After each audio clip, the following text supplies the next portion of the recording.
Verma study point. मैं सलोनी वर्मा आप सभी का तहे दिल से स्वागत करती हूँ अपने चैनल पे। आज मैं अपनी क्लास को किस प्रकार से अपनी क्लास को एक प्यारे से कोट के साथ शुरू करना चाहती हूँ। Never stop learning because life is never stop teaching. हम सभी जानते हैं कि लाइफ हमें हर पल हर सेकंड में पढ़ाती रहती है कुछ ना कुछ, तो हमें अपनी पढ़ाई को नहीं छोड़ना चाहिए। चलिए शुरू कर लेते हैं। आज हम क्या करने वाले हैं एक नजर जान लेते हैं। जो 12th क्लास के बच्चे हैं, क्या 12th क्लास के बच्चे जिनकी पॉलिटिकल की फर्स्ट बुक है, उसका मैं 3rd चैप्टर लेके आई हूँ आप सभी के लिए। हमारे पार्ट 2 तक यानी फर्स्ट पार्ट और सेकंड पार्ट में पूरी की पूरी वीडियो समाप्त हो जाएगी। तो आज मैं आपके लिए पार्ट 1 लेके आई हूँ। देख लेते हैं कि हम किन किन चीजों पे विस्तार से विश्लेषण करने वाले हैं। तो देखिए, हम देखेंगे इसमें हमारे चैप्टर का नाम क्या है, समकालीन दक्षिण एशिया के बारे में जानेंगे। हम जानेंगे दक्षिण एशिया के देश कौन कौन से हैं, हम जानने वाले दक्षिण एशिया के देशों की मुख्य समस्याएं क्या है, और फिर हम जानेंगे पाकिस्तान के बारे में। हम पाकिस्तान में लोकतंत्र जो है वो स्थायी क्यों नहीं रह पाता, इसके कारण को जानेंगे। फिर हम बांग्लादेश के बारे में जानेंगे। फिर भारत और बांग्लादेश के बीच में जो सहयोग तथा संघर्ष के मुद्दे हैं उन पे विस्तार से विश्लेषण करेंगे हम। और फिर हम जानेंगे नेपाल के बारे में, और फिर हम जानेंगे श्रीलंका का जातीय संघर्ष क्या है।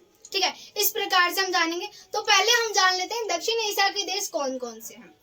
भारत, पाकिस्तान, नेपाल, भूटान, श्रीलंका, म्यांमार। क्या भारत, पाकिस्तान, म्यांमार, भूटान, अफगानिस्तान, ठीक है, श्रीलंका। ये जो देश है वो क्या है, दक्षिण एशिया के देश है। जो अफगानिस्तान है वो 2007 में दक्षिण एशिया के देश में शामिल हुआ। क्या 2007 में दक्षिण एशिया के देश में जो है अफगानिस्तान शामिल हो गया। ये हमें समझ आ गया। तो यानी हमने इस टॉपिक को समझा कि कौन कौन से देश है। अब हम जानेंगे क्या दक्षिण एशिया के देशों की मुख्य समस्याएं क्या है। उससे पहले हम जान लेते हैं कि इनके अंदर राजनीतिक प्रणाली क्या है, यानी इन्होंने कौन सी व्यवस्था को अपना रखा है। लोकतंत्र को अपनाया है या राजतंत्र को अपनाया है या अर्धशासनिक प्रणाली को अपनाया है, इन सब चीजों को देख लेते हैं। तो देखिए, भारत और जो श्रीलंका है, यानी स्वतंत्रता की प्राप्ति से, जैसे हम जानते हैं भारत कब आजाद हुआ था, 14-15 अगस्त की मध्य रात्रि को 1947 को आजाद हुआ था। इसी प्रकार से जो हमारा श्रीलंका है वो 1948 को आजाद हुआ। ठीक है, तब से इन दोनों ही देशों में क्या है, लोकतंत्र स्थित किया गया था और वर्तमान में भी फल फूल रहा है और अभी भी ठीक है, लोकतंत्र वहां पे है वर्तमान में भी। अब हम जानेंगे नेपाल के बारे में। नेपाल जो है, नेपाल में राजतंत्र था। पहले क्या है, राजा का शासन होता था। राजतंत्र का मतलब राजा का शासन। ठीक है, लोकतंत्र के अंदर लोगों का शासन होता है और इसमें क्या होता है, राजा का शासन होता है राजतंत्र में। तो यहाँ पे अब क्या है, लोकतंत्र को अपना लिया गया है। क्या लोकतंत्र को अपना लिया गया है। और हम जानेंगे 2015 में अपनाया गया है। उसके बाद हम जानेंगे जो पाकिस्तान है और बांग्लादेश, ठीक है, इन दोनों में कभी सैनिक शासन होता है तो कभी लोकतंत्र। यानी यहाँ पे लोकतंत्र जो है स्थित नहीं रह पाता है, बार बार सैनिक शासन जो है लोकतंत्र को बुरी तरह से कुचल देता है। ठीक है, फिर हम जानने वाले हैं क्या भूटान के बारे में। देखिए, भूटान में जो था वो राजतंत्र था। ठीक है, क्या था, राजतंत्र, परंतु बाद में वहाँ बहुदलीय लोकतंत्र की स्थापना करने के लिए कदम उठाए गए हैं। यानी लोकतंत्र को स्थापित करने के लिए कुछ कदम उठाए गए। कहाँ, भूटान में। इतना हमें समझ आ गया। तो देखिए, इसमें हम क्या जानेंगे, दक्षिण एशिया के देशों की मुख्य समस्याएं क्या है। तो दक्षिण एशिया का जो देश है वो बहुत ज्यादा ही संवेदनशील क्षेत्र है। यहाँ पे आपको नदी विवाद, सीमा विवाद और जातीय संघर्ष, ये सारी चीजें देखने के लिए मिलेंगी। ठीक है, अब आपको बताऊं मैं किस प्रकार से कौन कौन सी चीजें देखने के लिए मिलेंगी। तो देखिए, अब मैं आपको बताती हूँ कि जातीय संघर्ष कहाँ देखने मिलेगा और सीमा विवाद वगैरह। ठीक है, तो हम चीजों को ध्यान से उदाहरण के साथ समझाऊंगी ताकि आपको समझ आए। मैं आपको रटवाऊंगी नहीं, आपको अच्छे से याद करवाऊंगी ताकि आप उसे जो है उसमें कनेक्शन बना पाए और उसे समझ पाए अच्छे से, और पेपर में उदाहरण के साथ लिख के आए ताकि आपको फुल टू फुल मार्क्स मिले। तो देखिए, अब नदी की बात करूं, नदी विवाद जो है, क्या विवाद जो है, नदी विवाद हो गया, एक सीमा विवाद हो गया। ठीक है, नदी विवाद, सीमा विवाद और जाति, इस जाति को लेकर, ठीक है, इन 3 चीजों को लेकर ये विवाद के मुद्दे हैं। तो देखिए, जो नदी विवाद देखने के लिए मिलता है हमें, भारत और यानी जो हमारा भारत और पाकिस्तान में 1960 में सिंधु नदी को लेकर विवाद हुआ था। हम जानते हैं विश्व बैंक के द्वारा जो है इसमें संधि करवाई गई थी। तो आपको देख रहे हो कि विवाद है इसके अंदर स्थित। उसके बाद क्या है, कुछ विवाद अभी भी है। अब हम सीमा विवाद की बात कर ले, तो जो पाकिस्तान है वो जो है पीओके यानी अब जम्मू कश्मीर को पहले अपना हिस्सा बोलता था, इसीलिए 1947 और 1948 में जम्मू कश्मीर को लेकर जो है युद्ध हुआ था। ठीक है, जम्मू कश्मीर को लेकर क्या भारत पाकिस्तान में युद्ध हुआ था। अब उसके बाद अगर आपको जाति विवाद बताऊं तो श्रीलंका में जो है अल्पसंख्यक तमिल है और सिंगली है, इन दोनों के बीच में आपको जातीय संघर्ष देखने के लिए मिलेगा। तो आपको देखो मैंने उदाहरण के साथ बताया है कि किस प्रकार से जातीय संघर्ष जो है वहां पर है। और हम चीजों को और जानते हैं किस प्रकार से। देखिए, चीजों को रटने से अच्छा आप उसे जोड़ेंगे, कनेक्शन करेंगे तो समझ ज्यादा आएगा आपको।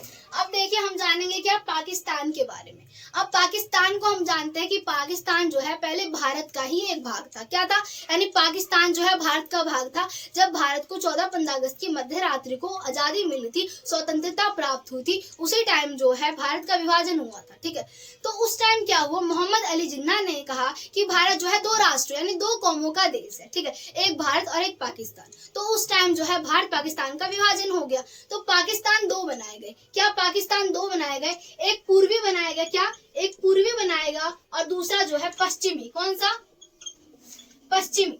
देखो ये पाकिस्तान जो है दो बनाए गए, पाकिस्तान पूर्वी और पश्चिमी पाकिस्तान बनाए गए। पूर्वी के क्षेत्र में हमारा बांग्लादेश आया था और पश्चिमी के क्षेत्र में आप जानते हो पूरा का पूरा पाकिस्तान आता है। ठीक है, तो पूर्वी पाकिस्तान पश्चिमी पाकिस्तान। तो 1947 से 1971 तक जो बांग्लादेश है उसे जो है पाकिस्तान का यानी पूर्वी पाकिस्तान के नाम से जाना जाता था। ठीक है, तो इसमें क्या है कि यहाँ पे जो है जनरल अयूब खान आए, फिर जनरल याहिया खान आए, फिर जनरल जियाउल हक आए। ठीक है, इस प्रकार से जनरल मुशर्रफ आए 1999 में। ये लोग बार बार आते रहे। ठीक है, इन्होंने क्या किया कि पाकिस्तान की बागडोर संभाली। आप देख रहे हो कि जनरल आ रहा है, यहाँ पे सैनिक शासन स्थित है। क्या सैनिक शासन यहाँ पर स्थित है, कहाँ पे, पाकिस्तान में। इसी प्रकार से जुल्फिकार अली भुट्टो आए, उन्होंने प्रयास किया कि लोकतंत्र को लेके आए, परंतु उन्हें बर्खास्त कर दिया गया पद से। इसी प्रकार से नवाब शरीफ 2013 में आए, उन्होंने प्रयास किया लोकतंत्र को लेके भी आए, परंतु 2017 में भ्रष्ट सरकार का आरोप लगाकर उन्हें जेल में डाल दिया गया। न्यायाधीश द्वारा उन्हें 10 साल की सजा सुना दी गई। किसे, जो है नवाब शरीफ को। ठीक है, तो इस प्रकार से मैंने आपको, इसके बाद क्या आया, इमरान खान आए। ठीक है, कब, 2018 में इमरान खान आए। फिर उसके बाद 2022 में इस प्रकार से 23 प्रधानमंत्री आ गए। ठीक है, शहबाज शरीफ। तो आप ये देख रहे हो कि यहाँ पे जो है बार बार क्या है, चेंज हो रहे हैं प्रधानमंत्री। लोकतंत्र को लाने वालों की बार बार क्या, उनको पद से बर्खास्त कर दिया जा रहा है। यानी वहाँ पे सैनिक शासन यानी जनरल आ रहे हैं, सैनिक शासन को बार बार ले जा रहा है पाकिस्तान में। आप इस चीज को समझ रहे होंगे। तो अब देखिए इसमें क्या है कि मैंने आपको बताया पाकिस्तान में। देखिए पाकिस्तान पहले भारत का वो भाग था, मैंने आपको बताया जिस प्रकार से। अब देखिए हम जानेंगे पाकिस्तान में जो है लोकतंत्र क्यों स्थित नहीं रह पाता, इसको जान लेते हैं। तो जो पाकिस्तान है वहाँ पे जो धर्मगुरु है, क्या भूस्वामी धर्मगुरु और सैनिक, ठीक है, इन लोगों का बहुत ज्यादा ही दबदबा है। ठीक है, ये चाहते ही नहीं कि वहाँ पे लोकतंत्र स्थित हो। कहाँ, पाकिस्तान में। ठीक है, वहाँ पे बहुत ज्यादा भ्रष्ट सरकार है। क्या भ्रष्ट सरकार है, वो चाहती ही नहीं कि वहाँ पे लोकतंत्र को स्थित किया जाए। कहाँ पे, पाकिस्तान में। तो इसी प्रकार से जो पश्चिमी देश है, अब बोलोगे मैम पश्चिमी देश कौन से, अमेरिका। ठीक है, अमेरिका जो है अपने लोभ लालच के लिए वो ये चाहता है कि वो सैनिक शासन को ही जो पाकिस्तान वाले हैं उसे स्थित रखे, लोकतंत्र को लेकर आए ही नहीं। यानी पश्चिमी देश भी इसका समर्थन करते हैं, किसका, सैनिक शासन का। हमने ये समझ लिया इसके अंतर्गत। ठीक है, अब हम जानने वाले हैं कि बांग्लादेश के बारे में। देखिए बांग्लादेश जो है, मैंने आपको ऐसे बताया कि 1947 से 1971 तक जो है बांग्लादेश को पूर्वी पाकिस्तान के नाम से जाना जाता था। ठीक है, अब इस प्रकार से बांग्लादेश को जब पूर्वी पाकिस्तान के नाम से जाना जाता था तो इसमें जो है वहाँ पे जो है बंगाली लोग रहते थे। बंगाली संस्कृति का ह्रास हो रहा था। जो पश्चिमी पाकिस्तान के लोग थे उसके साथ दुर्व्यवहार करते, किसके साथ, जो बंगाली संस्कृति थी उसके साथ दुर्व्यवहार कर रहे थे, उनके साथ उनका शोषण कर रहे थे बंगाली लोगों का। उनपे उर्दू भाषा जबरदस्ती थोप रहे थे। तो वहाँ के जनता जो है उनके अंदर आक्रोश आ गया, उनके अंदर गुस्सा उमड़ पड़ा। ठीक है, उस टाइम क्या हुआ, हम चीजों को उसे और जानते हैं। देखिए उसके बाद वहां पे चुनाव हुए। क्या हुए, वहां पे चुनाव हुए, शेख मुजफ्फर रहमान। अब देखिए शेख मुजफ्फर रहमान जो है बहुमत के साथ जो है जीत गए। ठीक है, तो उस टाइम क्या हुआ, वहां पे जो पश्चिमी पाकिस्तान के सैनिक थे वो वहां पे आए, उन्हें गिरफ्तार करके जेल में डाल दिया। जनरल अयूब खान ने कमांड को संभाल लिया। क्या, कमांड को जनरल अयूब खान ने संभाल लिया और उन्हें जेल में डाल दिया, शेख मुजफ्फर रहमान को। जनता का आक्रोश 7वें आसमान पर आ गया। जनता अब क्या चाहती थी कि उसे स्वतंत्रता प्राप्त हो जाए। तो उस टाइम क्या है, बंगाली जो थे यानी बांग्लादेश ने भारत से क्या मदद मांगी। उस टाइम क्या हुआ, हजारों लोग मारे गए। कब? युद्ध में हजारों लोग मारे गए। अब उस टाइम क्या है कि भारत से जब मदद मांगी तो भारत के सामने एक समस्या आती, 80 लाख शरणार्थी भारत में आ रहे थे। क्या? बांग्लादेश के 80 लाख शरणार्थी आ रहे थे। भारत की अर्थव्यवस्था पे दुर्व्यवहार पड़ रहा था, यानी बेकार व्यवहार पड़ रहा था, यानी अच्छा असर नहीं पड़ रहा था उस पर। ठीक है, तो उस संसाधन जो उसका हास होने लग गया। तो फिर भारत में जो हमारे प्रधानमंत्री कौन थे? इंदिरा गांधी थी। इंदिरा गांधी के टाइम पे क्या हुआ, 1971 में बांग्लादेश के संकट को लेकर युद्ध हुआ। क्या? बांग्लादेश के संकट को लेकर युद्ध हुआ भारत और बांग्लादेश में। तो उसके बाद जो है, जो पश्चिमी पाकिस्तान के सैनिक है, उन्होंने 90,000 सैनिकों ने आत्मसमर्पण किया भारत के सैनिकों के सामने, और फिर जाके स्वतंत्र रूप से पूर्वी पाकिस्तान से बांग्लादेश बन गया। और वहां पे जो है धर्मनिरपेक्ष जो है, वहां पे संविधान सभा का गठन कर दिया गया और लोकतंत्र को स्थापित कर दिया गया। तो इस प्रकार से हमने बांग्लादेश की कहानी को समझ लिया है। अब देखिए हम जानेंगे क्या भारत और बांग्लादेश के बीच में संयुक्त संघर्ष के मुद्दे क्या हैं। तो देखिए, जो आपदा प्रबंधन है, ठीक है, जो व्यापार मुद्रा को लेकर, इन सब चीजों को लेकर, लुक कैश नीति को लेकर, इन सब चीजों को लेकर सहयोग देखने के लिए मिलता है। किसमें? भारत और बांग्लादेश में सहयोग इन चीजों को देखने के लिए मिलता है। ये समझ आए। अब मुद्दा यानी विवाद का मुद्दा क्या है? गंगा और ब्रह्मपुत्र नदी के हिस्से को लेकर जो है क्या देखने को, विवाद देखने के लिए मिलता है। अब ये कहते हैं जो बांग्लादेश के लोग हैं, यानी जो क्या कहते हैं बांग्लादेश के लोग, कि भारत में क्या, भारत में मान लीजिए भारत है, तो ये कहते हैं कि भारत के अंदर ना बहुत कट्टरपंथी लोग रहते हैं। क्या? इस्लामिक कट्टरपंथी रहते हैं, कट्टरपंथी जो है इस्लाम के लोग रहते हैं, उसे बांग्लादेशी जो है पसंद नहीं करते। इन सब चीजों को लेकर आप विवाद देख सकते हैं। तो हमें ये समझ आ गया विवाद और सहयोग किसमें है। ठीक है, अब उसके बाद हम जानने वाले हैं नेपाल के बारे में। नेपाल के बारे में जानने से पहले वीडियो को लाइक सब्सक्राइब जरूर कर दीजिएगा मेरे प्यारे दोस्तों। ठीक है, तो हम नेपाल के बारे में जानते हैं। अब नेपाल है क्या?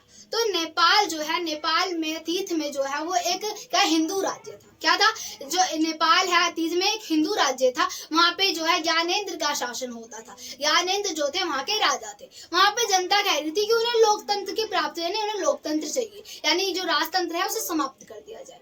तो जो ज्ञानेंद्र थे उन्हें ना चाह के भी स्वीकार करना पड़ा, परंतु क्या हुआ, उन्होंने स्वीकार पूरी तरीके से नहीं किया था। 2002 में जो है माओवादी उमड़ पड़े। ठीक है, उन्होंने विद्रोह करना आरंभ कर दिया। तो क्या किया, ज्ञानेंद्र ने चालाकी से जो है जो थोड़ा बहुत लोकतंत्र था उसे भी नष्ट कर दिया। अब लोगों का गुस्सा दोबारा से 7वें आसमान पे आ गया मेरे प्यारे दोस्तों। अब क्या हुआ कि माओवादियों ने ये कहा कि अब हमें क्या है, लोकतंत्र चाहिए। माओवादियों ने बोला कि जब उन्होंने सरकार को भंग कर दिया, ज्ञानेंद्र ने 2002 में माओवादियों ने बोला जब आप हमें स्वतंत्रता दे दोगे, सारी यानी सारी की सारी जनता और माओवादी सारे के सारे एकजुट हो गए। उन्होंने बोला हमें जो है लोकतंत्र चाहिए, स्वतंत्रता चाहिए। तो इस टाइम क्या हुआ, स्वतंत्रता के लिए उमड़ पड़े। तो ना चाह के भी 2006 में ज्ञानेंद्र को जो है जो राजतंत्र था उसे भंग करना पड़ा, उसे समाप्त करना पड़ा। और 2015 में वहां पे संविधान सभा का गठन हुआ, लोकतंत्र को स्थापित कर दिया गया। हमें ये समझ आ गया, इसकी कहानी में दिमाग में फिक्स हो गई। चलिए आगे चलते हैं। अब देखिए हम श्रीलंका के बारे में जानेंगे। तो थोड़ा सा मैं श्रीलंका का नक्शा बना देती हूँ आपके लिए हल्का सा। देखिए मेरी ड्राइंग को मत जाइएगा, मेरी ड्राइंग थोड़ी बेकार है।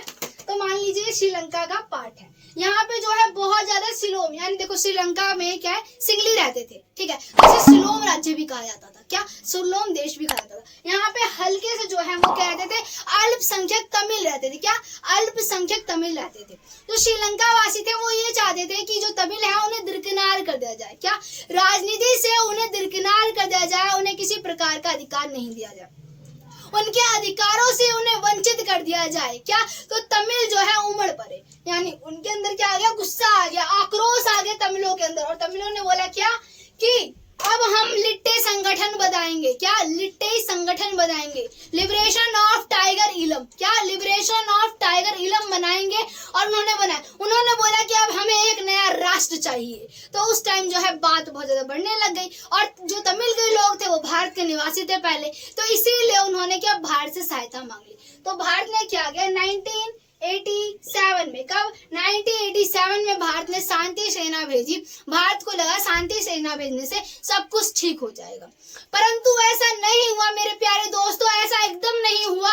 1987 कब 1989 में, कब 1989 में उन्हें लगा सिंगली, यानी कि जो वहां पे जो श्रीलंका के लोग थे उन्हें लगा कि भारत उनके मामले में हस्तक्षेप कर रहा है। क्या? हस्तक्षेप कर रहा है। इसीलिए भारत को ना चाह के भी 1989 में जो है अपनी सेना को, शांति सेना को वापस बुलाना पड़ गया। तो आप ये समझ रहे होगे। तो देखिए हमने श्रीलंका का जातीय संघर्ष भी समझ लिया बिना किसी दिक्कत के। आशा करती हूँ वीडियो अच्छी लगी होगी। यहीं पे हमारा पूरा का पूरा पार्ट